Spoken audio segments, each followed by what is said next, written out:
Korang enjoy je lah dengan video ni, vlog ni, okay? Tengok aku kat belakang. Aku dah nak balik.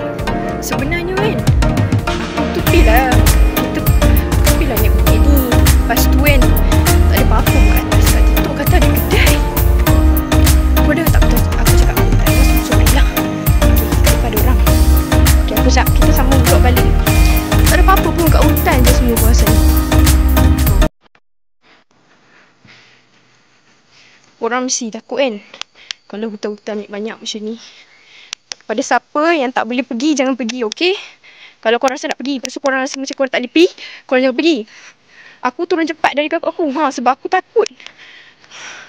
Ya Allah, aku takut sangat. Aku takut gila aku. Macam tak tahulah, teringat benda bukan. So, sorry lah. Aku jalan cepat sikit. Aku jalan lambat lah. Tapi aku turun sekejap, aku tak tahu aku turun kat mana kalau aku jalan cepat sangat. Okay, ada 2 jalan. Aku tengok kat TikTok kan, dia tulis ada bukit, 2 bukit ni. Tapi kenapa macam tak ada? Okay. So, ni dia jalan. Korang nak tahu tak bukit apa? Kalau nak tahu kan, aku akan bagi nama bukit ni. Yang datang sila datang. Sorry Okay, so kita sambung sekejap lagi. Okay. Korang, sorry, aku rekod lagi sekali sebenarnya. Sebab tadi kan aku rekod, lepas tu aku silap rekod. Okay korang, video vlog ni sebenarnya sikit je. Aku tak sambung vlog terus tadi. So, tak apalah. So aku pergi naik bukit pun macam tadi lah kan, macam tak ada orang langsung. Korang nak dengar tak cerita?